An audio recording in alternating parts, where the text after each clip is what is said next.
ሰላም ጤና ይስጥልኝ ውድ ቤተሰቦቻችን እንደምን አላችሁ? ይህ ገበያ ስፖርት ነው። ከሜዳ ባሻገር የተለያዩ ስፖርታዊ ጉዳዮች የሚነሱበት ፕሮግራማችን ነው። ሐምሌ 11 2018 ዓ.ም ዕለተ ቅዳሜ አመሻሽ ላይ እንገኛለን። እነሆ በርከት ያሉ ፕሮግራሞችን ይዘናል። በዚህ ዝግጅት ላይ ምን ጉዳዮች አሉ የሚለውን ነገር እስከ መጨረሻው ተከታተሉን ዘንድ በአክብሮት ነው የምንጋብዘው። በተለይ ደግሞ በዓለም ዋንጫው መዝጊያ ላይ ትኩረት ያደረገ ዝግጅት ነው የሚሆነው።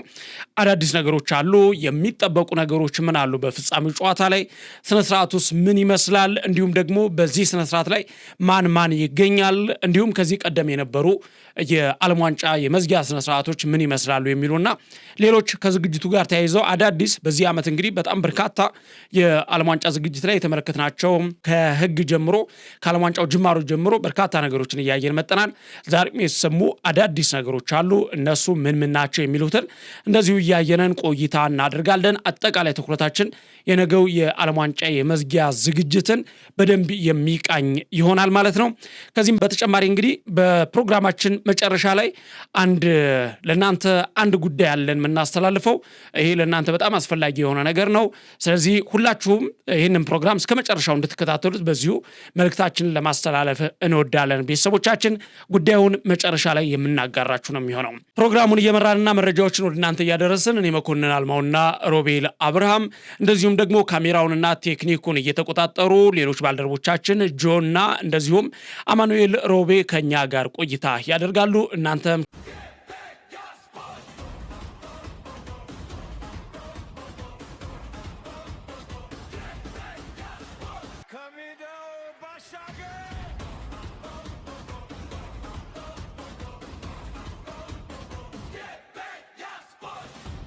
እንግዲህ ያው ይህንን በጣም ለየት ያለና ለቤተሰቦቻችን ብዙ ነገር ስለነገው የፍጻሜ ጨዋታ ያገኙበታል ብለን የምናስበውን ፕሮግራማችንን በይፋ ጀምረናል።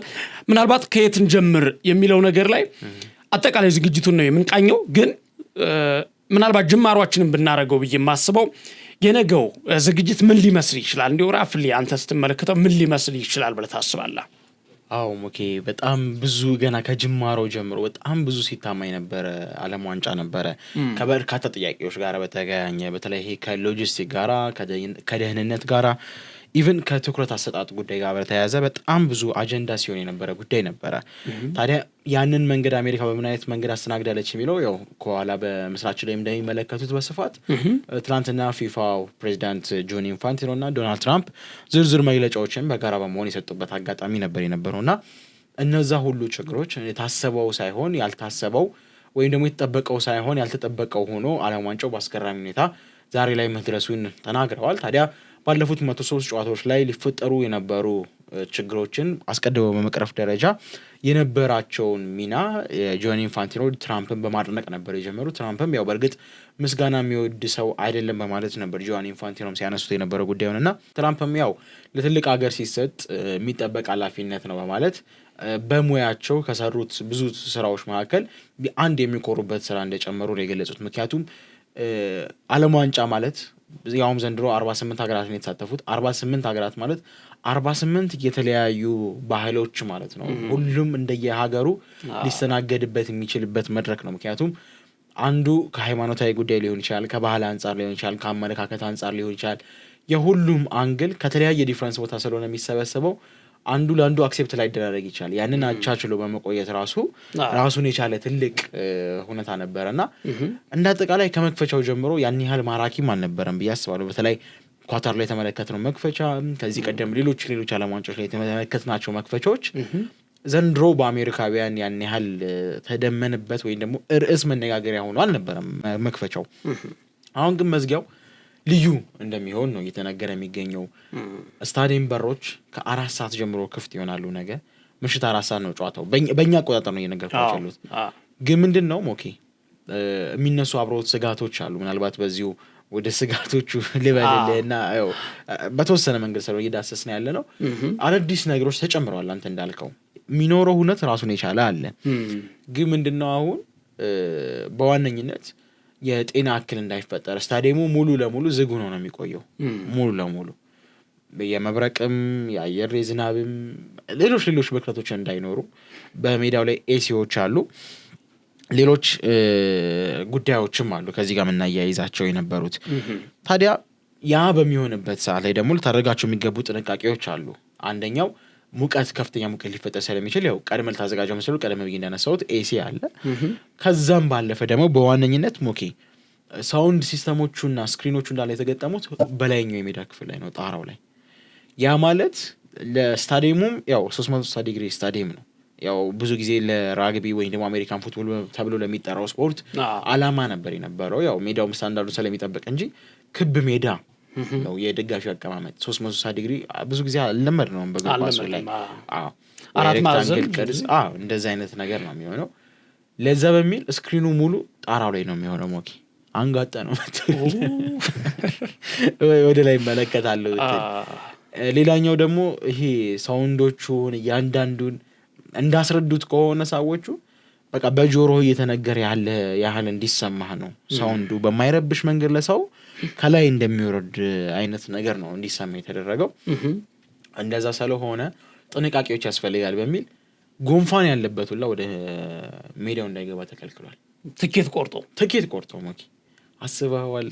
እስቲ በአንተ ደረጃ አስበው ጉንፋን የታመመ ሰው በነገው ትኬት ቢቆርጥ ምንም ቢል ተላላፊ የትኛውም ተላላፊ በሽታ ያለበት ተላላፊ በሽታ ያለበት የትኛውም አይቻልም ነው የተባለው።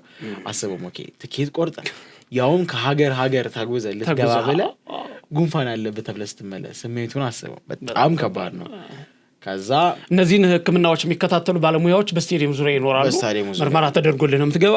ትንሽ የጉንፋን ምልክት ከታየብህ ድርሻ አትልም። ከአርጀንቲና ሂደህ ከስፔን ሂደህ አሜሪካ ላይ ሜትላይፍ ስቴዲየም ላይ አትገባም ስትባል በሩ ላይ በሳይክል ሂደህ በጣም ከባድ እንደዚህ ያሉ ሪስኮች በህይወት አንድ የማታገኛቸው አይነት ድሎች ናቸው። ያው ከጥንቃቄ አንጻር ነው። መንገዶች ዝግ ሆነው የሚቆዩባቸው ሁኔታዎች አሉ። ምክንያቱም የትራፊክ መጨናነቅ እንዳይመጣ፣ ሌሎች መዘግየቶች እንዳይመጡ የመዝጊያው ስነ ስርዓት የሚደረገው ከጨዋታው 90 ደቂቃ አስቀድሞ ነው። ያ ማለት ለ4 ሰዓት የፍጻሜ ጨዋታ የሚጀምረው 2 ሰዓት ተኩል ማለት ነው። 1 ሰዓት ከ30 ቀድሞ ወይም 1 ሰዓት ከ30። በእለቱ ደግሞ የሚታደሙ ብዙ ሙዚቀኞች አሉ። ሁሉም የስርዓቱን የሚከተለው ባንዶች ነው የተዘጋጁት። ሞኬ ለምሳሌ አሁን አንተ የሚመች የሙዚቃ ሲስተም አለ፣ እኔ የሚመች ሊሆን ይችላል። ስለዚህ ዘፋኞች ሲኖሩ ደግሞ ብዙ ነገሮች አሉ። እነማን ይገኛሉ እሱ ለአንተ ልተውልህ በመሰረቱ ደረጃ። ግን ሌላኛው ትልቁ ስጋት ሞኬ 3 ችግሮች ተፈጥረዋል አሜሪካ ላይ። 1 ሀከሮች አድመውበታል እና እንዳለ ኤሌክትሪክ ነክ በሆኑ ጉዳዮች ናቸው ሙሉ ቴክኖሎጂ የተሰራው እንጂ ይሄ ተፈጥሮ ነገር የተጠቀመበት ምንም ነገር የለም። ፕላስ ደግሞ ሰው ሰራሽ አስተውሎቶች ይበዙበታል። ኤአይ በብዛት ስራዎቹ ላይ የተከናወኑበት ሂደት ፕላስ ደግሞ የኤሌክትሪክ ኢንስትሩመንቱ እንዳለ በጠቅላላ በቀላሉ ሀክ ልታደርጋቸው የምትችል ወይም ደግሞ ኮምፒውተር ቤዝድ የሆኑ ስራዎች ናቸው የተሰሩት። በአንድ ሲስተም የምታደርጋቸው ናቸው። ያንን የሰሙት ሀከሮች ደግሞ ያንን ሀክ ለማድረግ የተለያዩ ኮዶችን እየሞከሩ እንደሆነ ተሰምቷል። ያ ማለት አስበው ፕሮግራም እየተላለፈ ህዝቡ ሁላ እየታደመ ሀከሮች የማይሆን ነገር ቢያስተላልፉ በዛ ስርጭት ላይ ሀክ ቢደረግ ያ የሳይበር ጥቃት ቢደርስበት ሊተላለፍ የሚችለውን ነገር አስበው። ዓለም ላይ በምን አይነት መንገድ አሁን ለአሜሪካ ትልቁ ስጋት እየሆናት ያለው ነገር ይሄ ነው። እሱም ብቻ አይደለም። ትላንትና በተደረገ ሙከራ ሜትላይፍ አካባቢ የሚገኘው የኒው ጀርሲ ህንፃ ላይ ባለ ስክሪን ላይ ተሞክሮ ሀክ ተደርጎ ነበር። ጀስት ወዲያው ተሎ ተቆጣጥረውት ነበር እንጂ በሙከራ ደረጃ ነው። ያ ራሳቸውን ያደረጉት ሞኬ እንደዚህ ቢደረግ ብለው እና ኦኬ ይሄ ነገር ሳይበር ሊደርስበት ይችላል በሚል አዲስ ሀሳብ ውስጥ ነው የገቡት እንደ አዲስ። 2 ደግሞ ብዙ የኢራን ላይ የደረሰውን እንግልት የሚቃወሙ አሉ። አፍሪካውያን ላይ የደረሰውን እንግልት የሚቃወሙ አሉ። በተለይ ከዳኝነት ጋር ጥያቄ የነበራቸው በዛው ልክ አውሮፓውያን የሆኑ ሌሎች ጥያቄውም ያላቸው ሰዎች ተደማምረው ሰልፍ ለመውጣት እቅድ ስለሚያዛቸው ተሰምቷል። ሞኬ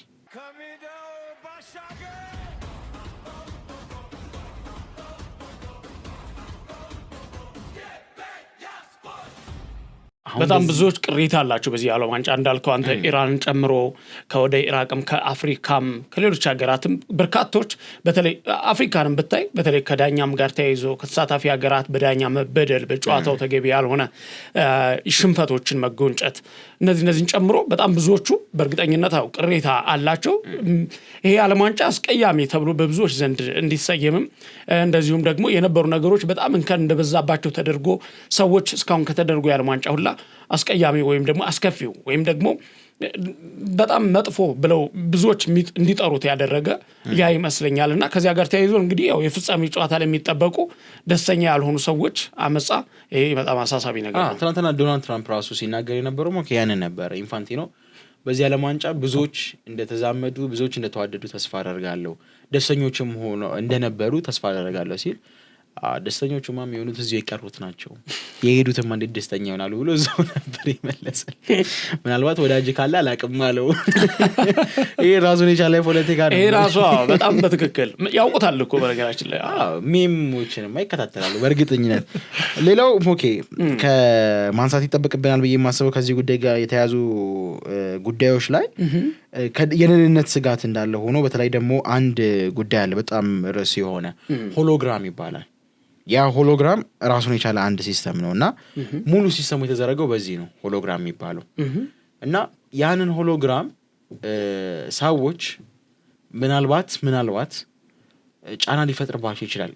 ራሱን የቻለ ሲስተማቲክ የሆነ ሙቀት አለው ራሱ እንደ ሲስተምም ነው ፕላስ ደግሞ እንደ አንድ መሳሪያም መሆኑ ተቀምጧል በየስታዲየሙ ዳር በኩል ላይና ሆሎግራም ተብሎ ስያሜ የተሰጠው የበለጠ ግራ ለማጋባት እንደሆነ ያንን ሰው ለሚያውቁ ለቴክኒካል ሰዎች እንጂ ሌላው ያለፈ ሰው ካገኘው ያንን ነገር ብዙ ጉዳቶች ሊደርስ ይችላል ተብሎ ስለሚታሰብ ነው።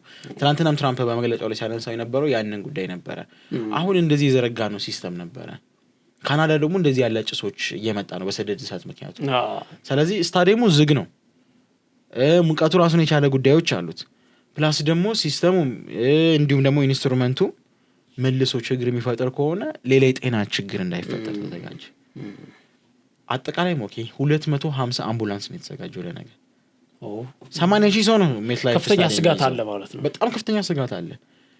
ከካናዳና ሜክሲኮ ተጨማሪ ኃይል ይምጣ ወይ ብሎ ፊፋ ጠይቋል። አሜሪካ ያው ለዚህ አላንስም ብላለች። በርግጥ ያው 54 ያው ሁሉ ግዛት ያላት ራሷን ችላ ሌሎች ሀገራቶችን ማስተዳደር የምትችል ሰራዊት ያላት እንደዛ ብሎ መጠየቁን ፊፋ በርግጥ የሚያሳምን ባይሆንም እንደ ጋራ ኃላፊነት ስለሆነ ያው ተጨማሪ ምርመራዎችን ለማድረግ ነው የተባለውና ስታዲየም የምትገባው መግቢያ ሰዓት ስታዲየም ሰው ገብቶ የሚጠናቀቀው ኦኬ እስከ 10 ሰዓት ባለው ነው። ከዛ ገብቶ ቦታውን ይዞ ከዛ በኋላ እንደፈለገ መውጣት መዝናናት ይችላል። ግን እስከ 10 ሰዓት ያልተገኘ ደጋፊ ማለት በእኛ ነው አቆጣጥሮ እየነገሩት ያለው ፍጻሜ 4 ሰዓት ነው። እስከ 10 ሰዓት ተገኝተህ ቦታህን ሬጂስተር አድርገህ ኪዋር አስለጥፈህ ነው መሄድ ያለብህ ሞኬ። ያ ማለት እስከዛን ሰዓት ደርሰህ ጉዳዮችን ካልጨረስክ ያ ቦታ ከዛ በኋላ ወይ ለትኬት ሽያጭ ይሆናል ወይ ባዶ ሊሆን ይችላል። አታውቀውም። በጣም ሪስክ ያለው ዓለም ዋንጫ ነው። ብቻ እስኪ ፍጻሜውን ያሳምረው። ፍጻሜውን ያሳምረው። እስካሁን ለተከፉ ሰዎች ደስታ የሚሰጥ እስካሁን በጥሩ ሁኔታ ለመጡ ሰዎች ደግሞ እንደዚሁ አጀማምሩን ማጨራረሱን የሚያሳምርላቸው በደስታ የሚያልቅላቸው እንዲሆን እኛም እንመኛለን። እኛም ከዚህ ዓለም ዋንጫ ጋር ተያይዞ ገበያ ስፖርት ከቤተሰቦቹ ጋር በጣም ጥሩ ጊዜ ያሳልፋል ብለን እናስባለን። ጨዋታዎችን በቀጣይ ያስተላለፍን ነበረ። በጣም ጥሩ ዝግጅቶቻችንን ቀን ጧት ማታ እያደረስን ነበረ። በዚህ በኩል ምናልባት ቤተሰቦቻችን ምስጋናዎቻቸውን በኮሜንት ሊያደርሱ ይችላሉ። ደስተኛ ነበሩ ወይ አስተያየቶችንም እንደዛው እነሱን ከኛ ጋር ስለነበሩ በጣም እናመሰግናለን። በጣም ነው እናመሰግነው በእውነት እኛም ያው ቀሌት ምን ሰራው እነሱ ስላሉ ስለሆነ እንግዲህ ሮቢ ይሄንን ነገር ካንሳናን በአጠቃላይ ስጋቶች ምን ይመስላሉ? አሁን ላይ ያሉ አዳዲስ ነገሮች ከሀክ ጋር ከጤና ባለሙያ ጋር ከጤናው ጋር ተያይዞ በአጠቃላይ በነገው ፍጻሜ ላይ ሊኖሩ የሚችሉ በስጋት የሚታዩ ነገሮችን ነው የቃየ ነው። ከዚህ ባሻገር ግን በጥሩ በኩል ምን ጥሩ ነገር እናያለን? ፍጻሜው ምን ሊመስል ይችላል? ድባቡ በቦታው ለሚገኙ ሰዎችም በቲቪ መስኮቶች ለምናይ ለኛም ምን ሊመስል ይችላል የሚሉትን ነገሮች ስንመለከት ያው የተለመዱ ነገሮች አሉ። በዋናነት የሙዚቃ ድግሱ ነው። ከጨዋታው ቀድሞ በጨዋታው መሃልም ያለው የሙዚቃ ድግስ ነው። ያው ጨዋታው በሁለቱ ሀገራት በስፔን እና አርጀንቲና መካከል ያለው የጨዋታው ሁኔታ ዋናው ስለሆነ አናቱ ጉዳይ ስለሆነ እሱ ነገር ታሰበበታል። ምን ሊመስል ይችላል እኛም አብረን የምናየው ነገር ነው። ግን ድባቡ ምን ይመስላል የሚለው ነው። አንደኛው ያው የተመልካች ተሳትፎ ያሉባቸው ዝግጅቶች እንዳሉ ተነግሯል። እንደዚሁም ደግሞ የእረፍት ሰዓት ላይ ያሉ ዝግጅቶች አሉ። ወደ 20 ደቂቃ የሚጠጋ አጠቃላይ የረፍት ሰዓቱ ወደ 20 ደቂቃ ይጠጋል ተብሏል። 11 ደቂቃ አካባቢ ሙሉ ለሙሉ የሙዚቃ ድግሶች ይደረጋሉ ተብሏል። እነዚህ ሙዚቃዎች እነማን ናቸው የሚያዘጋጁ የሚለውን ነገር ነው ያለ። ምክንያቱም ከዚህ በፊት በአፍሪካ ምድር በተዘጋጀው ዓለም ዋንጫ ላይም ስፔን ሻምፒዮን የሆነችበት የዓለም ዋንጫ ላይ ምን አይነት ዝግጅት ነበረ? ከዚያ በኋላ የነበሩ በብራዚል በሌሎች ሀገራቶች የነበሩ ዝግጅቶች የ2022ቱን የኳታር ዝግጅት ጨምሮ ምን ይመስላል? ከሙዚቃው አቀራረብ ጋርም አንድ አዲስ ነገር ሰምቻለሁ። በምን አይነት አቀራረብ እንደሚቀርብ እና የሙዚቃ ድግሶች ምን ይመስላሉ የሚለውን ነገር ብናየው የሙዚቃ ስነ ስርዓቱ ያው ፕሮግራሙ እንዳልከው የሚጀምረው የፍጻሜ ጨዋታ ከመደረጉ 90 ደቂቃ 1 ሰዓት ከ30 ያ ማለት ጨዋታው አንድ ጨዋታ አንድ ሙሉ ጨዋታ የምታይበት ሰዓት ማለት ነው። 4 ሰዓት ለሚጀምር ጨዋታ 2 ሰዓት ከኩል ጨምሮ ድባቡ ያው እኛም በቀጥታ ያንን ነገር ለቤተሰቦቻችን የምናደርስ እንደሚሆን በዚሁ ይታወቃል። እንግዲህ በታሪክ ለመጀመሪያ ጊዜ ነው ይሄ የሙዚቃ ግብዣ በረፍት ሰዓት ላይ የሚቀርበው። በታሪክ ለመጀመሪያ ጊዜ ነው። ይሄ የዓለም ዋንጫ ብዙ አዳዲስ ነገሮች እንደተባለው ያየንበት ነው፣ ያጋራናቸው ነበረ። የዋንጫው አቀራረብ ጋር የተያያዙ ነገሮችን ምናልባት አዲስ ተብሎ በፊፋ ይፋ የተደረገው ነገር ታዋቂው የቅንጦት ዕቃ አቅራቢ ተብሎ ብዙ ጊዜ ይወደሳል። በጣም በትልልቅ ደረጃ የሚያቀርብ ነው። አምራች የሆነው ሉዊስ ቫይተን ነው። እንግዲህ በተለየ ሁኔታ ባዘጋጀው ሳጥን አማካኝነት የዓለም ዋንጫው ወደ ሜዳ የሚገባው ተብሏል። በፍጻሜ ላይ የምናያቸው ነገሮች አሉ። ከዚህ በፊት ዋንጫው የሚቀርብበት መንገድ ነበር። አሁን ግን ይሄ ድርጅት ወይም ተቋም በዚያ መልኩ ዋንጫውን እንደሚያቀርብ ወርቁን ማለት ነው። ወርቁን በትክክል ከወርቁ በነገራችን ላይ በተጨማሪ ያው ትናንትና ሹክ ብለናቸዋል። ቀለበት አለ። በጣም ውድ የሆነ ቀለበት እያንዳንዱ ተጫዋች ይደረጋልና በነገራችን ላይ ሞኬ ፊፋ አሳውቋል ትናንትና ከዋንጫ አክባሪ ሰዎች ጋራ አሸናፊዎች ጋራ ዋንጫው የሚቆየው ለ10 ደቂቃ ብቻ ነው ብሏል። ለፎቶ ትክክለኛ ወርቅ ማለት ነው፣ ሙሉ በወርቅ የተለበጠ። ከዛ በኋላ በነሐስ ኮፒ ያለ እሱ ይሰጣችሁና በሱ ሴሌብሬት ታደርጋላችሁ፣ ወደ ሀገራችሁ ይዛችሁት የምትሄዱት እሱ ነው ተብሏል። ምክንያቱም በፊፋ ሕግ መሰረት ሙሉ በሙሉ ወርቁ ነው የሚወስደው አካል 3 ጊዜ ዓለም ዋንጫን ያሸነፈ ነው። ይሄ ደግሞ አዲስ መረጃ ነው። 3 ጊዜ ስትወስድ ነው እንትን የምትለው። ስለዚህ አርጀንቲና የመውሰድ ዕድል አላት። 4ኛዋ ነው የምታነሳ ከሆነ ስፔን የምታነሳ ከሆነ 2ኛዋ ነው የሚሆነው። ስፔን 2ኛዋ ነው፣ አርጀንቲና 3ኛዋ ነው። ይዘው ልትሄድ 4ኛዋ ነው ነገ ካነሳች አርጀንቲና። ስለዚህ እዛ የመሄድ ዕድል አላት ማለት ነው። 3 ከዚያ በላይ ከሆነ መውሰድ የምትችል ከሆነ ጥሩ ይሆናል ማለት ነው። ለሊዮኔል ሜሲ ደግሞ 2ኛው ከዛ ደግሞ በቅንጦት መጥቶ በጣም በተለየ ተብሎ ነው እንግዲህ ይሄ ነገር የተነሳውና አንደኛው የሱ ጉዳይ ነው። ምናልባት የዋንጫ አቀራረቡን ሁኔታ እኛም በሰዓቱ ለቤተሰቦቻችን በጥሩ ሁኔታ እናገራለን። ያጓጓል። በነገራችን ላይ ሞኬ እንደዚህ ያሉ ነገር የሚሰጥበት መንገድ ፕላስ ደግሞ ብዙ ጊዜ ያው እንደዚህ ያለ ትልልቅ መድረኮች ሲኖሩ መክፈቻውን ማየት መዝጊያውን ማየት ምናምን ያጓጓል አይደል? በትክክል በጣም ደግሞ እንደዚህ ያሉ ሁኔታዎች ሲፈጠሩ ደስ ይላል። ሴሬሞኒው እኮ ነው በነገራችን ላይ አሁን ምናልባት ስለዚህ ጉዳይኛ ማንሳት ይፈልግነው አንደኛው የትም ድግስም ሆኖ በዓልም ሆኖ ምን መብላት እኮ መብላት ነው፣ መጠጣት ነው። ገብተዋል። ግን ሴሬሞኒው በቃ እንደዚህ በደንብ ፍርክ ብሎ ስታየው ደስ ይላል። አሁን ዓመት በዓል መጣ ሲባል የዓመት በዓል ሙዚቃ ሲዘፈን ስታየው ቄጣማው ሲጎዘጎዝ እዚህ ፈንዲሻው ተፈንድሾ ድግሱ ምኑ ቀርቦ ጭሱ ተጫጭሶ ምናምን ስታየው አለባበስህ ምኑ ያለው ዝግጅት ነው በጣም በዓል እንዲመስል የሚያደርገውና ያው ዶሮ ነው ስጋም አሁንም ወጣት በላለ በዓል ላይ የምትበላው ነገር ዛሬ መብላት ትችላለህ። ያን ድባብ ግን ያኔ ነው የምታገኘውና የዓለም ዋንጫ ዝግጅትም ልክ በተመሳሳይ ያ ነውና ሴሪሞኒ ምን ይመስላል፣ ዝግጅቱ ምን ይመስላል? ደማቅ ነበር። በጣም የሚያምር ሰርግ ትላለህ፣ በጣም የሚያምር ክርስትና፣ የሚያምር በዓል፣ የሚያምር እንደዚህ ጋብቻ፣ ሰርግ ምናምን ትላለህና እሱ ነገሮች ስታይ ያ ነገር ከሴሪሞኒው ጋር የተያያዘ ነው። ምናልባት ለቤተሰቦቻችን ሌላ ሹክ የምንላቸው ነገር የሙዚቃ ድግሱ ጋር የተያያዙ ናቸው። እንግዲህ ምናልባት ከዚህ በፊት የነበሩ የዓለም ዋንጫ ድግሶች ምን ይመስላሉ የሚለውን ነገር ብንመለከት ለምሳሌ ኳታር ላይ የነበረው የዓለም ዋንጫ ወይም ደግሞ ወደ ታች ወርደን ደቡብ አፍሪካ ላይ 2010 ላይ ከነበረው ጀምረን ብናይ ወደዚህ የነበረውን ነገር ስታይ በጆሃንስበርግ ስቴዲየም ነው እንግዲህ የፍጻሜው ጨዋታ። አፍሪካ ለመጀመሪያ ጊዜ በአፍሪካ ምድር የተደረገ የዓለም ዋንጫ ነው። አሁን ለ23ኛ ጊዜ ነው የዓለም ዋንጫ የሚደረገው፣ ግን ያ ለመጀመሪያ ጊዜ በታሪክ እና ለመጀመሪያም ለመጨረሻም ጊዜ የተደረገ ነው። ደቡብ አፍሪካ ቀጣይ ላይ ቀጣይ በሞሮኮ በአጋርነት እና ፖርቹጋል ጋር እሱ ነገር አለ። እንግዲህ በአፍሪካ በጆሃንስበርግ ስቴዲየም የተደረገው ያ ድግስ የአፍሪካን ባህል ማንነት በብዙ መልኩ የተገለጸበት ዝግጅት ነበረ። በጣም ደስ የሚለው ሁለቱ ነገሮች አሉ። አንደኛ የሻኪራ ዋካ ዋካ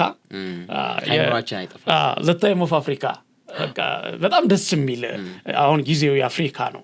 በጣም ደስ የሚል በነገራችን ላይ ብዙ ታሪክ አለው የዓለም ዋንጫ ለሻኪራ ለራሷ ከፒዩኬ ጋር የተገናኘችበት አጋጣሚም ነበረ። ስፔንም ዋንጫ የበላችበት ጊዜ ነበረ። በሁለት በኩል ፒዩኬ የተሞሸረበት ማለት ነው። ግን አልተዛለቁም እንጂ አልተዛለቁም። አሁን ተለያይተዋል። ፍጻሜው በጣም ከባድ ነው። ልጆችን አፍርጥ እሱ ነገር ነው። ዋካ ዋካ ዘ ታይም ዚስ ታይም ኢዝ ፎር አፍሪካ የሻኪራ ሙዚቃ እንደዚሁም ደግሞ በዛ በጣም ለየት የሚለው ነገር ለአፍሪካ በጣም ተወዳጅ ሆኑት ወደ 27 ዓመታት በእስር ቤት ቆይተው ለአፍሪካ ምልክት እንደ አጼ ምኒልክ እንደ አጼ ቴዎድሮስ እንደ ኢትዮጵያ ትልልቅ ነገስታቶች እንድናያቸው የሚያደርገን በአፍሪካን ጃንሆይ አጼ ኃይለ ሥላሴ እንድናያቸው የሚያደርጉን የደቡብ አፍሪካው ኔልሰን ማንዴላ በቦታው ተገኝተው ነበረ። ድባቡን የተጋሩ የሀገሪቱ ገዢ ነበሩ በሰዓቱና እሳቸው በጣም ብዙ ሰው ይወዳቸዋል በታሪክ ብዬ አምናለሁ። እሳቸው የተገኙበት ድባብ ነበረ። በጣም የሚያምር ድባብ ተመልክቻለሁ ብዬ አስባለሁ። የአፍሪካ ማንነት በደንብ ደምቆ ባህል ወጉ የታየበት ነበር ብዬ አስባለሁ። የ2014 የብራዚልም ምናልባት 2014 ላይ ሳገባ የሻኪራ ላይ ምን መጣልኝ መሰለህ? ፒኬ ከሻኪራ ጋር የተፋቱት የጋቪን እናት ጋራ ግንኙነት ጀምረው ነበር፣ የፍቅር ግንኙነት እና ያንን ሻኪራ ስደርስ ቀጥታ ሄዳ የነገረችው ለራሱ ለጋቪ ነበርና አረ እንደዚህ እያደረጉ ራስ ከዛ በኋላ ነው ወደ ጥል ውስጥ የገቡትና ዓለም ዋንጫ አሳረቃቸው። እግር ኳስ አለያየቻቸው። አሳዛኝ ነው በእውነት። ያው ጅማሬው ያማረ ቢሆንም ፍጻሜው አላማረምና አጀማምሬን ሳይሆን አጨራርሴን አሳምርልኝ ያለኛ ዋናው እሱ ነው። ምክንያቱም እሱም ተገነጠለ እኮ ፒኬም እኮ ከእግር ኳሱ ጫማ ከሰቀለ በኋላ የራሱን ሊግ ነው ፒኬ ሊግ ብሎ ኪንግስ ሊግ ብሎ መሰረተ። እሱም በሌላ ጊዜ እንመጣበታለን። አሁን ወደ 2014 ልመለስ።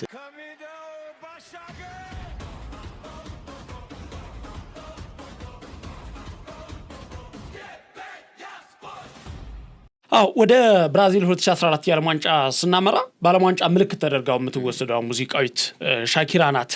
በዚህ የምትነሳ ኮሎምባዊቷ ድምፃዊት የዛኔ ላላላላ የሚል የሳምባ ትምህርት ቤቶች ዳንስ ጭምር የታየበትና የአማራኪ ሙዚቃ የቀረበበት እጅግ በጣም ደማቅ የነበረ ድባብ ነበረው 2014። ከዚያ በኋላ 2018 ነው ሩሲያ የነበረው ድባብ ብዙዎች ያው ወደ ቅርብ እየተጠጋን ስለሆነ ያስታውሱታል ብዬ የማስበው በሉዚሂንኪ ስቴዲየም ነው። እንግዲህ ተዋናይ ዊል ስሚዝ የነበረበት እንዲሁም ደግሞ እነ ኒኪ ጃም እነ ኢራ ኤስቲሬፊ እነሱ የነበሩበት እና ላይቭ አፕ የሚለውን ዜማ አንድ ላይ ያዜሙበት በጣም ደማቅ የሆነ ድባብ ነበረ። መዝሙር ተደርጎ ነው የሚወሰደው በብዙሃኑ ዘንድ የዓለም ዋንጫው እንደ ዝማሬ ተደርጎ ስለሆነ ብዙዎቹ የሚቀርቡበት ያ ነው። ያ እንግዲህ የሩሲያ ባህላዊ ጉዳይ በተለይ በዳንስ እና በቴክኖሎጂ ተደግፎ የቀረበበት አጋጣሚ ነበርና እጅግ በጣም ማራኪ የነበረ ድባብ ነበረው።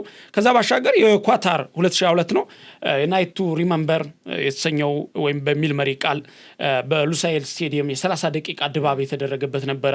በጣም ማራኪ የነበረ በዚህም እንደዚሁ እነ ዴቪዶ እና አይሻ 2020 የሚል እንትን ያቀረቡበት 2020 የኛ ቁጥሩን 2020 ሳይሆን 20 አይነት ዜማ ነበር። በትክክል ሳቢ የሆነ ዜማ ሁሉ ጊዜ ዓለም ዋንጫ ፍጻሜ ላይ የምናያቸው ዝማሬዎች አይምሮ አይጠፉም። በትክክል ያሁን ግን ብንጠይቅ ማን ይመልሰዋል? እነዚህ ነገሮች በጣም ሳቢ ነበሩና በዚህ መልኩ ነው የቀረበ።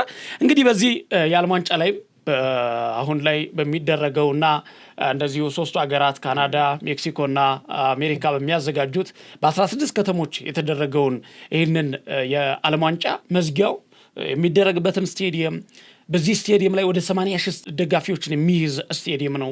ቀደም ብለህ አንተም እንዳልከው በዚህ ላይ እነ ፖስት ማሎን፣ ቶኒ ክሩዝ፣ ሮቢ ዊሊያምስ፣ እነ ኒኮ ሸርዚንገር፣ ላውራ ፓውሲኒ፣ ሻኪራ እንደተለመደው እነ ጀስቲን ቪቨር ያው በሚል ይጠሩታል ሰዎቹ ብዙ ጊዜ ሻኪራ የደቡብ ኮሪያው ቪትስ ጭምር ይገኝበታል ተብሏል እና ጀስቲን ቪቨር ናይጄሪያው በርናቦም በዚሁ ላይ ይገኛል ተብሏልና ምናልባት ከዚህ ጋር ግን ያንተ ጨመር ያለ ሐሳብ አለ ብዬ አስባለሁ። ማከል ትችላለህ? ያን ያህል የለም። ኦኬ እኔም ያው በስማቸው ነበር ስመለከት የነበረውና እነ ፖስት ማለን ታዋቂ ሙዚቀኞች ናቸው።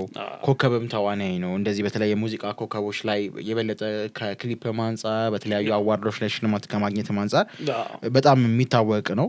ከእርሱም በተጨማሪ እነ ላውር ፓውሲን እነ ሊኮላ አንተ እንዳልከው እነ ሮቢ ዊሊያምስ፣ ሌላው ደግሞ አይሾ ስፒድ የሚገኛል። አይሾ ስፒድ በዩቲዩብ በኢንተርኔት አለ በጣም እጅጉን የጎመራ ሰው ሆኗል ከቅርብ ጊዜ ወዲህ። ከ2020 በኋላ በተለይ ደግሞ የበለጠ ጥንካሬ የታየበት አጋጣሚ ነበር የነበረው። ዛሬ ላይ ይኸው በዓለም ዋንጫው መድረክ ላይ የራሱ የሆነ ደቂቃ ተሰጥቶት ልዩ የሆነ የሴሬሞኒ ታይም እንዲኖር አድርጓል። ያው እነ ቶም ክሩዝ በዚሁ መድረክ ላይ ተካተዋል። እንዲሁም ደግሞ የኤሚ የግራሚ የኦስካር የእነዚህ አሸናፊዋ ጄፈንሰን ሃድሰን የምትገኝ ነው የሚሆነው። እሷ ደግሞ ልዩ የሆነ ሚና የተሰጣት የአሜሪካ ብሔራዊ መዝሙሩን በልዩ ሁኔታ እንድታቀርብ ነው የተደረገው። የሌሎቹ ያው የራሳቸውን ስራ በማቅረብ ይችላል፣ አድማጮችን በማዝናናት ሊሆን ይችላል፣ ታዳሚያኖችን። የዚች ደግሞ ዋናው ሚና ያው በዜማው ሁሉም የአገሪቱ ህዝቦች ምናልባት የሚገቡ ከሆነ ሊያዚሙ ይችላሉ። ከዛ ውጭ ግን እንደ አዘጋጅ ሀገርና መዝጊያው እንደሚደረግባት ሀገር አሜሪካ ልዩ የሆነ ትርኢት የሚኖረው የብሔራዊ መዝሙር ስነስርዓት የሚኖረው። ከዛ በተረፈ እንግዲህ ስነስርዓቱ ምናልባት ሰዎቹ እነማን ናቸው ለሚል አዲስ ሰው ካለ እንትን ለማለት ያህል ቶም ክሩዝ የሆሊውድ ዝነኛ ተዋናይ ነው።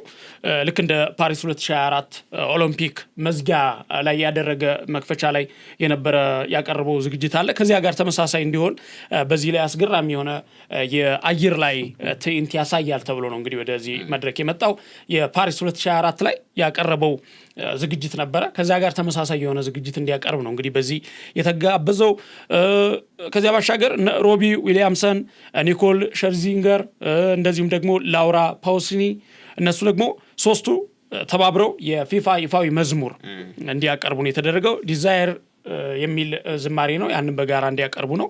እንዲሁም ደግሞ ጄኒፈር ሁድሰን የአሜሪካ ብሔራዊ መዝሙርም በልዩ ሁኔታ እንዲያቀርብ ነው እንግዲህ እዚህ መድረክ ላይ የተጠራው። እንዳልከው አይሾ ስፒድ የራሱ ያው እብድነቱን እንዲያሳይ ነው። ሞኪ ግን በዚህ ጋር የተገናኘ በጣም ከባድ ውጥረት የተፈጠረበት አጋጣሚ ነበረ። ባሊች ወንደር ስቱዲዮ ነው እነዚህ ነገሮች ሁሉ ኮላብ አድርጎ የሚሰራው እና ለእያንዳንዱ ለጥንቃቄ ሌሎች 3 እና 4 የፕሮዳክሽን ስራዎች እንዲጨመሩ ተብሎ ነበረ። ባሊች ግን ሙሉ ለሙሉ ስቱዲዮ በእኔው የሚጠናቀቅ ነው ብሎ ነበር የስቱዲዮ ስራዎች እና ሲነሳ ዲል ሲደረግ የነበሩት እያንዳንዱ በካሜራ ስርጭት እንዲገቡ የተነገሩት በጣም በሚገርም ሁኔታ ነው የማርኬቲንግ ስራ የተሰራው።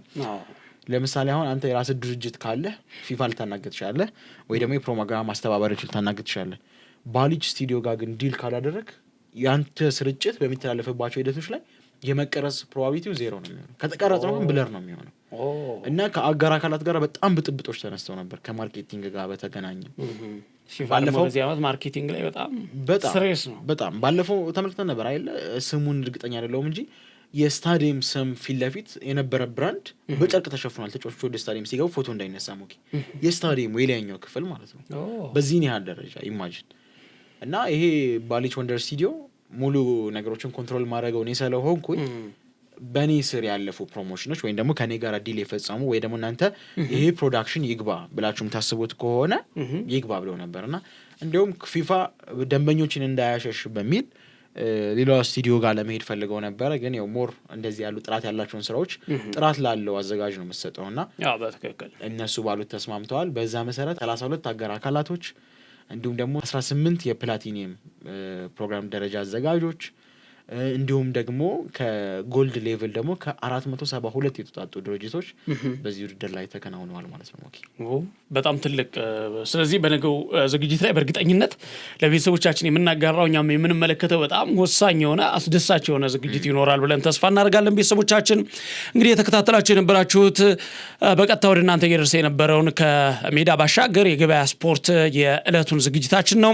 እንግዲህ አመሻሽ ዝግጅታችንን በዚሁ ለመቋጨት እንገደዳለን። በሰፊው ለማንሳት እየሞከርነው ከነገው የዓለም ዋንጫ ፍጻሜ ዝግጅት ጋር ተያይዞ ስነ ስርዓቱ ምን ይመስላል፣ በዓለም ዋንጫው መዝጊያ ላይ ምን ልንመለከት እንችላለን፣ እንደዚሁም ደግሞ በዝግጅቱ ላይ ማን በምን አይነት መልኩ ምን ይዞ ሊቀርብ ይችላል፣ ምን ይዞ ሊገኝ ይችላልና ከዚህ ቀደም የነበሩ የዓለም ዋንጫ ዝግጅቶችን ከደቡብ አፍሪካው የ2010 የዓለም ዋንጫ ስፔን ሻምፒዮን ከሆነችበት ዝግጅት ጀምሮ ያለውን በ2018 በ2014 እና እንደዚሁም በ2022 ምን ይመስል ነበር፣ ዛሬስ ምን ሊመስል ይችላል የሚሉ ጉዳዮች ጉዳዮች ነው ያንሳን ቆይታ ያደረገን። ገበያ ስፖርት እንግዲህ እነዚህ ነገሮች እየዳሰሰ ቆይታ አድርጓል። በጅማሯችን ላይ ምናልባት ካልዘነጋችሁ አንድ ወደ እናንተ የምናደርሰው ጉዳይ ይኖረናል ብለን ነበረ። ይሄም ጉዳይ ኢትዮጵያ ምናልባት ያው ይሄ ዓለም ዋንጫ ለ23ኛ ጊዜ ነው አሁን እየተካሄደ ያለው። 23 ጊዜ ሁሉ በጥቂት ሀገራት ጀምሮ ከ13 ከዛ እንደገና ወደ 32 አሁን ደግሞ ወደ 48 ሀገራት ቀጣይ ደግሞ ወደ 68 ወደ 64 ሀገራት የሚሆኑበት ዝግጅት እየተዘጋጀ እንደሆነ ይታወቃል። ነገር ግን በእነዚህ 22 ከዚህ ቀደም ከዛሬ ውጪ 22 ጊዜ ሲዘጋጅ ኢትዮጵያ በዚህ ዓለም ዋንጫ ስንት ጊዜ ተሳትፋለች፣ የት በተካሄደውና መቼ የሚለውን ነገር እንድትመልሱልን እንፈልጋለን። ይህንን ጥያቄ ኮሜንት ላይ ያስቀምጡልን። በእርግጠኝነት በትክክል ለመለሰልን ቤተሰብ 2 ሰዎች ሽልማቱን ጀባ የምንል ነው የሚሆነው። ፕሮግራማችንን ግን በዚሁ ለመቋጨት እንወዳለን።